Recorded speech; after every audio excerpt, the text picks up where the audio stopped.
Good morning, it is Tuesday, October 13th, and welcome back to The Advantage, where we will take you through the latest in political ads and spending. I'm Rachel. And I'm Ben. How's everybody doing this week?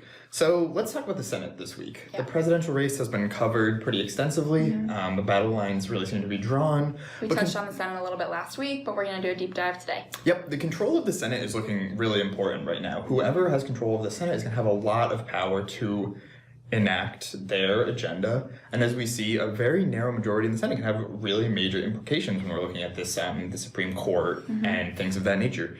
So Rachel, do you want to kind of set the table for what the battle for the Senate looks like right now? Well, it's a lot more competitive than we thought it was going to be at the beginning of this year. At this point, it looks like Democrats might have an opportunity to pick up a seat in Colorado, Arizona, Iowa, Maine, and North Carolina. And that's just looking where they have polling advantages right now. Right. I was going to say, I would also throw, South Carolina on that list. There's some other races that are really, really tightening as we come into Election Day that are a total toss-up. And then Republicans will more than likely pick up Doug Jones' seat in Alabama. Correct. So one of the things that's kind of remarkable about the Senate this year is just how much money has been spent on the Senate race. We did our projections last year, and we projected about $1 billion in the Senate races this year, which is about what we projected for, about what we saw for 2018. We have absolutely smashed that. Right. So we've seen about $1.5 billion in the Senate overall for spending. And the vast majority of that has come from Democrats. Democrats have kind of had a major spending advantage. And it's really interesting when you kind of dive down a little bit deeper below that. From an issue group level, there's almost exact parity. There's almost exact parity between Democrat and Republican issue groups in the Senate. They've both spent between $470 and $490 million. About as close as you're going to get. Democratic candidates have a $189 million advantage over their Republican counterparts in the Senate. That's $433 million from Democrat candidates and $240 for Republican candidates. Well, so I think you were telling me right before we started, when you were pulling some of these numbers, that 7 out of the 10 most expensive Senate races ever have happened in this year. So that's largely being driven by Democratic spending. Obviously, we don't have fundraising totals on us right now, but we know that, I think I saw Jamie Harrison is starting to close down his online fundraising. Mark Kelly in Arizona is doing the same thing. They're encouraging people to give to other races where Democratic candidates might need it. I mean, they are just absolutely flush with cash. And it's showing. We talked last week about the massive amounts of money that Jamie Harrison is spending on a weekly level that Republican candidates just don't seem to be able to keep up in the same way in terms of actual media dollars. Yeah, I mean, when we were making our projections for this cycle, we kind of were taking into account that there's smaller races on the ticket this year in the Senate. There's no there is Texas, but there's not the Beto seat in Texas. There's no Florida. There's no Democratic seats up in California that can drive a lot of primary spending. It's smaller seats. There's no Illinois. There's no Ohio. But South Carolina has gotten $125 million. Montana has gotten over that amount. Maine has gotten over that amount. Those are not big states, and yet you see the Democratic candidates. I mean, Jamie Harrison raised $57 million last quarter, smashing a record set by Beto in Texas.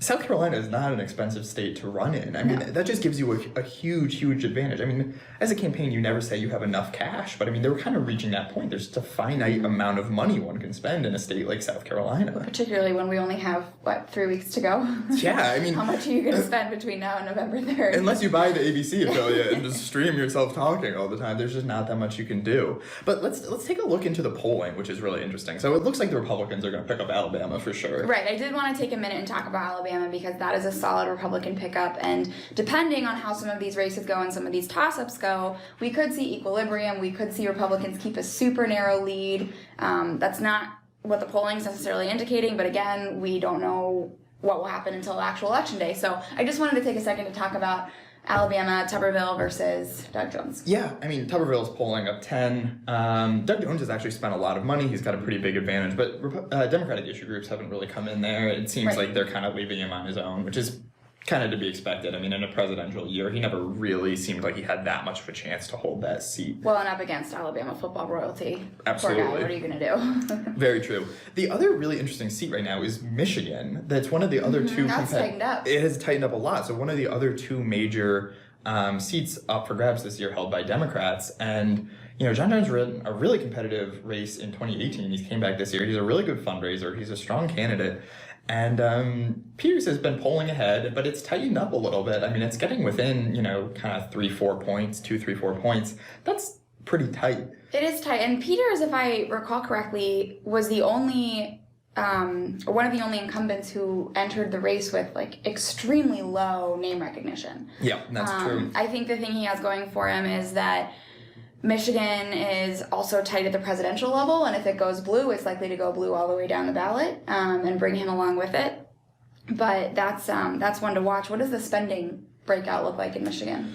Well, it's been a pretty expensive seat. I believe that the Democrats hold a narrow advantage there, but the Republicans have put a lot of outside money there, and John James is a really excellent fundraiser. Mm-hmm. He's one of the few Republican Senate candidates who's running close to parity with their Democratic counterpart. It's really interesting. So, I mean, if he can hold on to that seat, or if Jones can pick up that seat, James can pick up that seat, that's a huge advantage for the Republicans in terms of holding on to the Senate. Right. Then you look at Republican-held seats, and there's two that look like they're probably going to flip in Colorado and Arizona. Mm-hmm. Hickenlooper and Mark Kelly both have a lot of money. They've kind of consistently held fairly substantial leads. It seems like those seats are probably going to flip, though. As we all know, anything can happen. Anything can happen. Mark Kelly's polling way out ahead of McSally, isn't he? Yeah, he has a pretty commanding advantage right now. He has a ton of money. He spent $51 million. And I would like to note here, I think we've joked around the office sometimes that if you're in a race and an astronaut jumps in, and Martha McSally's got a pretty cool resume. He's a fighter pilot, and, but as an astronaut and the the husband of Gabby Giffords, with a whole lot of money on hand, I think we'll all be very surprised if Arizona does not flip. Yeah, and then that leaves 3 seats where Democrats are polling ahead, but don't really have a super substantial advantage. Iowa, which has come on really late and is reaching almost $200 million in total spending, which is a crazy amount of money for Iowa. Maine, which has probably been the longest running Senate battle here. Right. Gideon and Collins have been spending since last summer. Mm-hmm. They've been kind of going back and forth. That race has turned really nasty. Well, and Gideon has based so much of her platform, even before this current Supreme Court nomination fight, over Susan Collins' support of Brett Kavanaugh, her support of really conservative federal judges that President Trump has nominated throughout his term. That's been a central theme of Gideon's candidacy from the get-go. So current events right now, even though Susan Collins has said that this confirmation should not go through this close to the election, current events really seem to be playing in Gideon's favor. Obviously, it remains to be seen if that will actually matter in the ballot box. But I know that this is the perfect time for her to continue hammering on that conversation. Absolutely. And then the last one here where the Democrats have an advantage, but the race is still extraordinarily tight, is North Carolina. Now, obviously, there's been a couple of October surprises in that race. Tillis testing positive, Cal Cunningham's scandals here. But it doesn't really seem to have moved the polling very much. If anything, it seems to have helped Cunningham. Now, that certainly could just be noise. I mean, you can't read too much into just one poll. But that seems to be Cunningham's up by about 5 points on the average of the polls, and that doesn't really seem to be changing quickly enough with only 3 weeks till Election Day. And Democratic issue groups are standing by him. I mean, they've pledged that this is our guy and we're going to see him through to the end, and he still has quite a bit of money on hand, does he not? Oh, yeah. And how much has he spent so far? He's spent just under $30 million compared to only $10 million for Tillis. Tillis has got a ton of backing from outside groups. Mm-hmm. That's a very expensive race. Very expensive, about $240 million all told, which makes it the most expensive Senate race of all time for our database, which is pretty remarkable. That is pretty remarkable.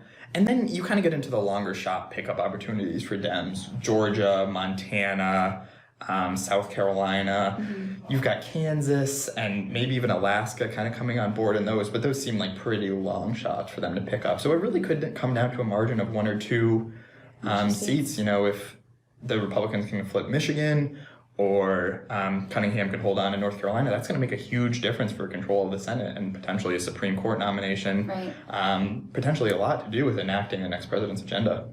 Yeah, there's a lot to watch for in the map of the Senate and the strategy of the parties in the last 3 weeks, what they're going to be doing to hold on to leads here and there to pick some votes up. I think South Carolina and Montana are 2 that I would really pay attention to because they are just so tight. And Democrats are spending quite a lot of money. in states with, for Montana, not a lot of people, and in South Carolina, a fairly small state. So that message is getting out in front of voters constantly. Yeah, absolutely. They're being absolutely bombarded. Our apologies to the voters of those states. And if anyone has any questions about this, please don't hesitate to reach out. You can see my email below. We track all of this data and more, even down to the county or city level. If you have a question about a mayoral race, we probably can answer it for you. Have a great week.